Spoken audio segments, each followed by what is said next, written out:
రేపే కార్తీక పౌర్ణమి పూజ, సత్యనారాయణ స్వామి వ్రతం చేసేందుకు శుభముహూర్తాలు ఇవే. ఈసారి కార్తీక పౌర్ణమి నాడు అరుదైన శుభ సంఘటనల కలయిక జరుగుతోంది. గ్రహాల సంయోగంతో అనేక రాజయోగాల నడుమ కార్తీక పౌర్ణమి వచ్చింది. ఈరోజు పూజ, సత్యనారాయణ స్వామి వ్రతం ఆచరించుకునేందుకు శుభముహూర్తాల గురించి ఇక్కడ తెలుసుకోండి.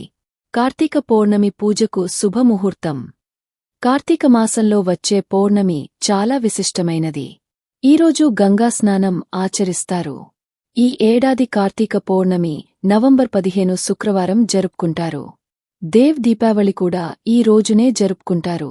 అందువల్ల కార్తీక పూర్ణిమ అత్యంత పవిత్రమైన రోజులలో ఒకటిగా పరిగణిస్తారు. ఈ రోజున ఉపవాసం, పూజలు, దానధర్మాలు మరియు గంగాస్నానానికి విశేష ప్రాముఖ్యత ఉంది.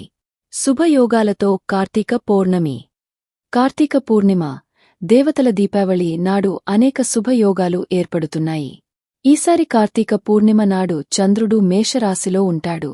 కుజుడు, చంద్రుడు పరస్పరం 4వ దశమంలో ఉండటం వల్ల కూడా ధనయోగం ఏర్పడుతుంది. చంద్రుడు, బృహస్పతి మధ్య ద్విద్వాష్ యోగం వల్ల సన్ఫయోగం కూడా ఏర్పడుతుంది.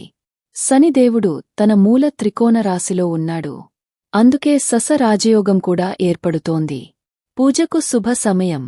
కార్తీక పౌర్ణమి రోజు స్నానం, దానం, పూజకు అధిక ప్రాముఖ్యత ఉంటుంది.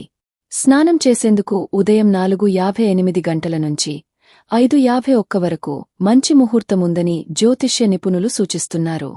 అలాగే ఈరోజు సత్యనారాయణ పూజ చేసుకునేందుకు ఉదయం 6:44 గంటల నుంచి 10:45 వరకు ముహూర్తముంది.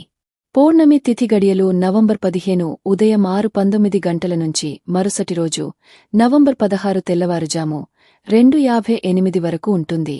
ఉదయ తిథి ప్రకారం నవంబర్ 15 కార్తీక పౌర్ణమి జరుపుకుంటారు. ఈరోజు ఆలయంలో నెయ్యి దీపం దానం చేయడం వల్ల అనంతమైన పుణ్యఫలం లభిస్తుంది. భద్ర ప్రభావం ఎలా ఉంటుంది? పంచాంగం ప్రకారం ఈ రోజున భద్రుడు ఉదయం 6:44 నుండి సాయంత్రం 4:37 వరకు ఉంటుంది. నవంబర్ 15వ తేదీ మధ్యాహ్నం 3:17 గంటల వరకు చంద్రుడు మేషరాశిలో ఉండి ఆ తర్వాత వృషభ రాశిలోకి ప్రవేశిస్తాడు. నమ్మకాల ప్రకారం చంద్రుడు కర్కాటకం, సింహం, కుంభం లేదా మీనంలో ఉన్నప్పుడు భద్రభూమిపై నివసిస్తుందని భావిస్తారు. అటువంటి పరిస్థితిలో భూమిపై భద్ర నివాసం చెల్లదు, ఎటువంటి ప్రభావం ఉండదు. గంగా స్నానం ప్రాముఖ్యత. కార్తీక పౌర్ణమి నాడు శ్రీమహావిష్ణువు తన మత్స్యావతారంలో దర్శనమిచ్చాడు. హిందూ మతంలో ఈ రోజుకి ప్రత్యేక ప్రాముఖ్యత ఉంది. ఈ రోజున ప్రజలు ఉపవాసం, పూజలు, దానం చేస్తారు. అదే సమయంలో కార్తీక పూర్ణిమ నాడు గంగలో స్నానం చేయడం, పుణ్యనదుల్లో దానం చేయడం వల్ల అనంతమైన పుణ్యఫలితాలు లభిస్తాయి. దేవతల దీపావళి ఎందుకు జరుపుకుంటారు? కార్తీక మాసం పౌర్ణమి రోజున ప్రదోషకాలంలో కూడా దేవతల దీపావళి పండుగ జరుపుకుంటారు. ఈ రోజున శివుడు త్రిపురాసురుడిని సంహరించాడు. అందుకే దేవతలు స్వర్గంలో దీపాలు వెలిగించారు. ఈ రోజున దేవతలు భూమిపైకి వస్తారని నమ్ముతారు. వారికి స్వాగతం పలికేందుకు నేలపై దీపాలు వెలిగిస్తారు. పవిత్ర నదుల తీరాలు దీపాలతో ప్రకాశిస్తాయి.